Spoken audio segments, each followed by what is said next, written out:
Hello, I'm Chart Gal Lori. I'm part of the Chart Guys community. I've been a trader and technical analyst for the last 8.5 years. Today, I'm going to bring you the market recap for Thursday, October 31st. Starting with SEMIS, the bright red over here, we have NVDA down almost 4% on the day. AVGO was down 4%, AMD 3%. We just had SEMIS. They were super scary and spooky. Microsoft was down 5% on earnings. Meta down 4% on earnings.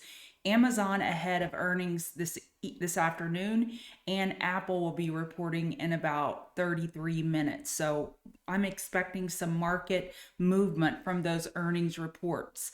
If you want to follow me on X at ChartGalLori, that would be lovely. Taking a look at the economic calendar tomorrow, our 3-star events, we have average hourly earnings, non-farm payrolls, unemployment event, S&P Global Manufacturing, and ISM. Of those, non-farm payrolls will likely be the most volatile. Let's take a look at the charts. I left you with this chart last night, or actually I started with this chart ES, and we were here.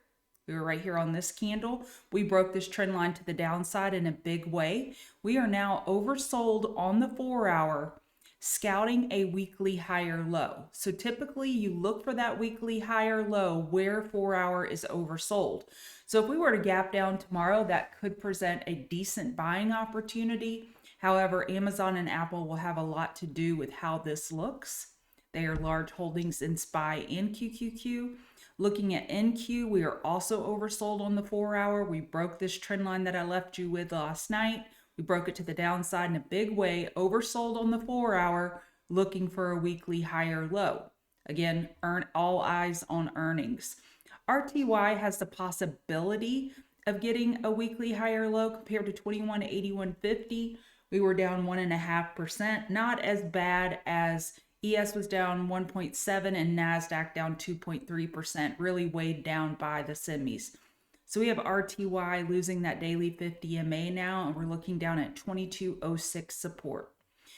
Dow is in a different bucket than the other three. We have this daily bear flag confirming losing the daily 50 MA. And we lost this weekly support here of 42,091, and we broke 42,000 psychological level. So on YM, on the Dow, we are oversold on the 4-hour. And on the daily, we're looking for a lower high on the next bounce. And on the 4-hour, we're looking for lower highs. Going back to ES, we are looking for lower highs. So we could look at reverse back burners. Let's say 15-minute overbought conditions and futures to possibly look for that 4-hour lower high on a bounce on ES and NASDAQ. Now, if Amazon and Apple rip on earnings, that's a different scenario. However, 4-hour lower high is the more likely scenario along with the Dow. VIX spiked up today. We have hedging going into earnings tonight, non-farm payrolls tomorrow, elections next week, and interest rate decision next Thursday. So we've got lots of hedging going on, market down, tech down. 2314 was our weekly resistance, and we broke that bullishly. So we broke the weekly trend to the upside on VIX here.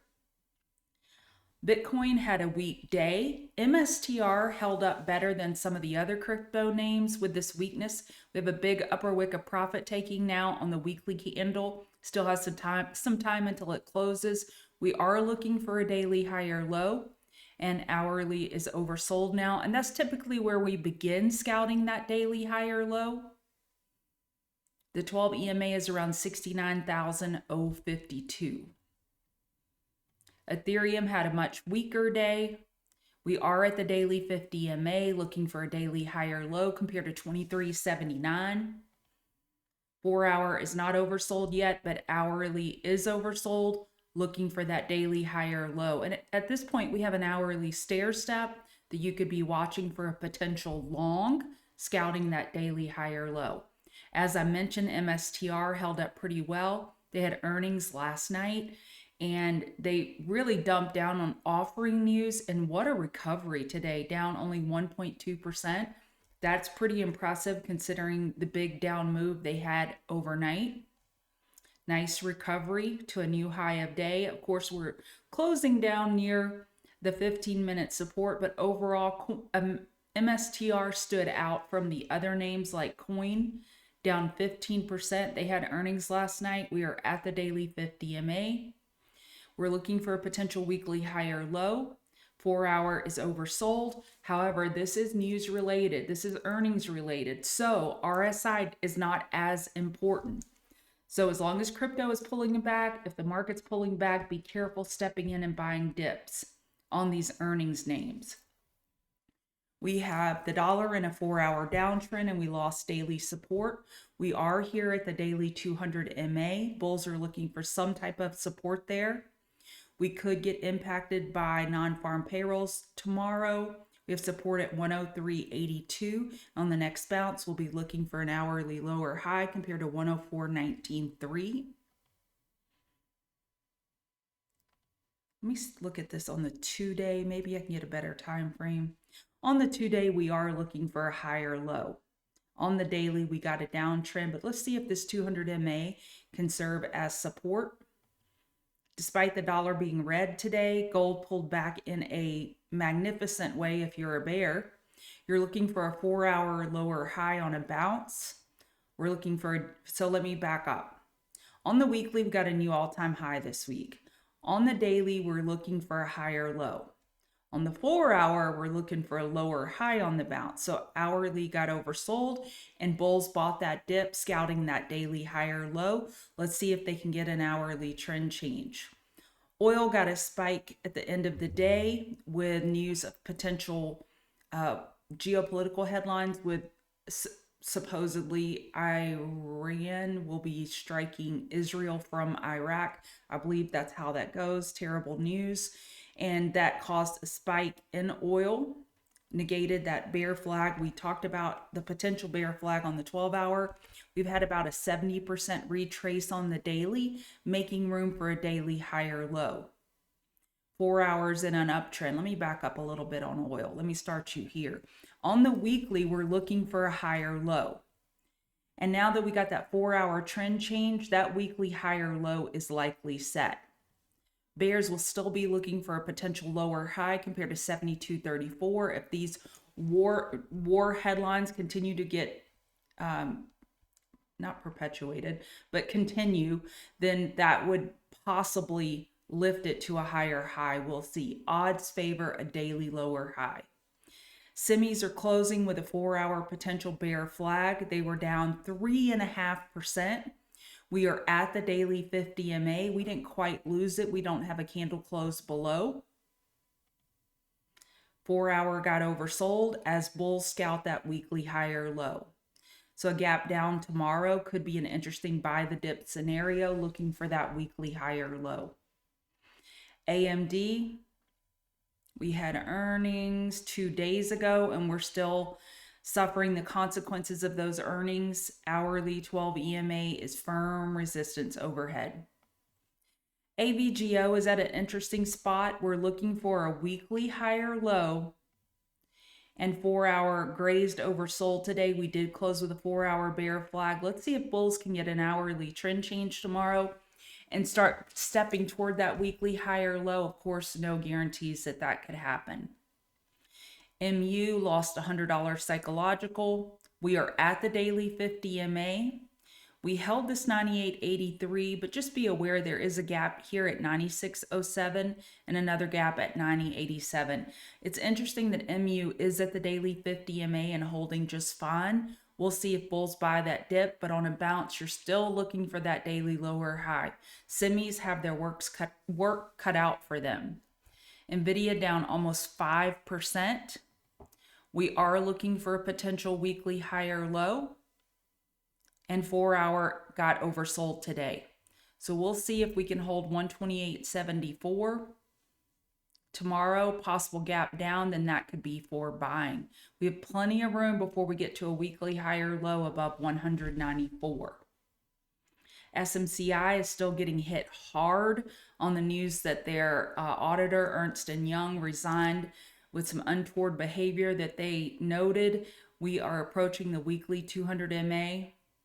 I I can't find a time frame here that I like. And bottom line is, it doesn't matter about RSI. This is news related. They can get beat up a lot further to the downside than we can remain solvent. So a gap down could possibly serve the bulls tomorrow for some type of dead cat bounce. No cats were harmed in the making of this video. TSM filled this gap today at 190.01. We filled the gap and we held 184.25 support. We are looking for a weekly higher low. 4-hour grazed oversold, but we are not out of the woods. Let's see if we can get an hourly higher low compared to 187.66 tomorrow and work toward putting in that weekly higher low. Apple, they have not reported earnings yet. We are looking for a potential weekly higher low above 22133. That is your key support. Going into earnings, 4-hour oversold actually benefits the bulls. Bulls are positioned a little bit better on this weekly chart, and being 4-hour oversold, we'll see how that pans out for them. On Tesla, we're looking for a daily higher low, and that's a fib retrace from the pre-earnings low to the earnings high. 250.07 keeps the retracement healthy, and we dip below that by a little less than $1 today. We'll see if bulls can step in and buy this dip tomorrow. On Tesla, I would like a gap down for buying tomorrow on Tesla. XLF closed at the low of day. 46.52, 46.48. I would consider this a double bottom for now. Healthcare was weak. We were holding up pretty well during the day, or the morning, I should say, and then we started giving it all back. We were holding up better, and then when QQQ started its bounce, healthcare started pulling back, and then at the end of the day, they pulled back together. Microsoft was down 6% on earnings today. We have Meta down 4% on earnings. DJT continued to get kicked in the teeth today. We are at the daily 200 MA. Looking for a potential daily higher low compared to 33.09. We'll see if bulls can get that done tomorrow. However, bears will be looking for reverse backburners to short on DJT. And then finally, PTON and RBLX had great days on the backs of earnings. We'll see if they can get some continuation tomorrow, or do they just get a breather. I would definitely keep these two on back burner watch. And that is it for the market recap.